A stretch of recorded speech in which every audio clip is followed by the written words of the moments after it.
Hello, welcome, Cabbage here. In NieR Reincarnation, let's do a spoiler-free reaction to the conclusion of the Sun and the Moon storyline.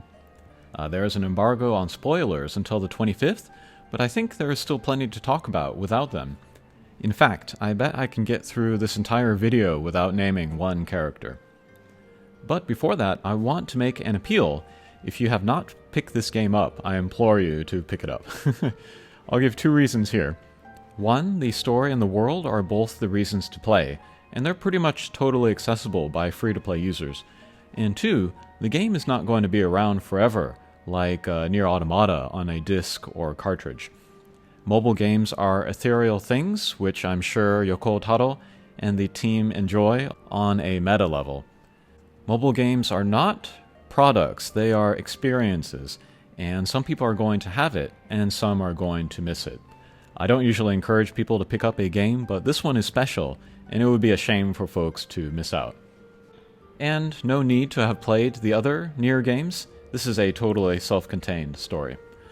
I'm also currently making a series of videos where I'm playing a new account, so those could help folks get a good start in the game.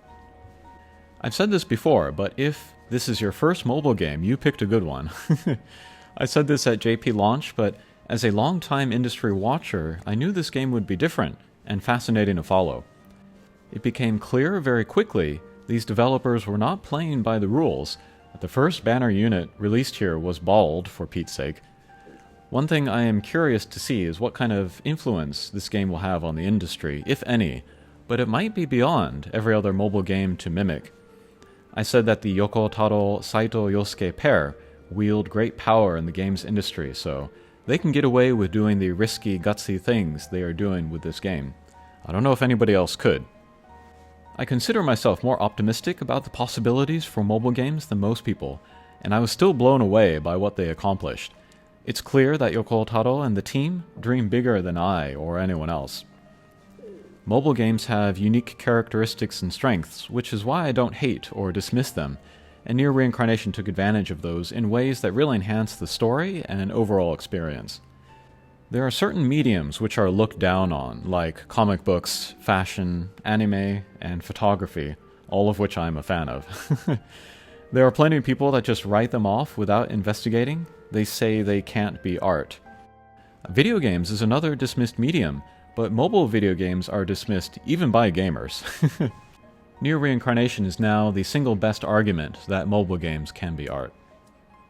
I said in a reply to someone's comment that the story here has transcended mobile games and looks better than a lot of console games.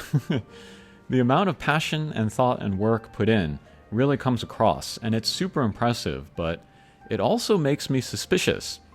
I, of course, always wished they would make a console game of the Cage with reincarnation characters, and it was only ever that, a wish. But now with this story and the heavy investment into it, a console game seems like a slim possibility now. I'll give it a 10% chance of happening. They also might do something like an archive of just the stories, with like a website or a book. As far as I can tell, NieR Reincarnation has been the core focus of Yoko Taro and Saito Yosuke the last few years, and it just feels like too much to abandon to the ether. It's suspicious. Alright, and then let's talk about the third season trailer. Apparently, we have characters returning from the first season, which is wonderful. I was punching the air watching it. And then there are themes flashing on the screen, like Rebirth. And I'll admit my initial reaction was, this is the final season. This is the classic story arc of set up the premise in Girl Monster, get to a dark place in Sun Moon, and then get out of the dark place in Man World. And those uplifting, positive themes in that trailer make me think that. And the two core mysteries of the game remain intact at the end of Sun and Moon. What is the Cage, and how does it fit in the Yoko verse? And once we see those, then I think the end is near. If it does turn out to be the final season, I have to wonder if this was a planned timeline and shutdown, or if there was no concrete timeline and it was being dictated by sales numbers. It ultimately doesn't matter either way. I trust the developers to wrap up the whole narrative in a satisfying way, or satisfying for NieR, before shutdown happens. And I suspect the developers will tell us way ahead of time the game is shutting down, so they can give as many people as possible a chance to experience it. Like, hey everybody, game is shutting down in 3 months, play it while you can, here's a bunch of free stuff to get you through the game smoothly. I can see that happening. Okay, that'll do it for this video. I got through without naming a character. I almost said F66X, but I caught myself and said bald instead.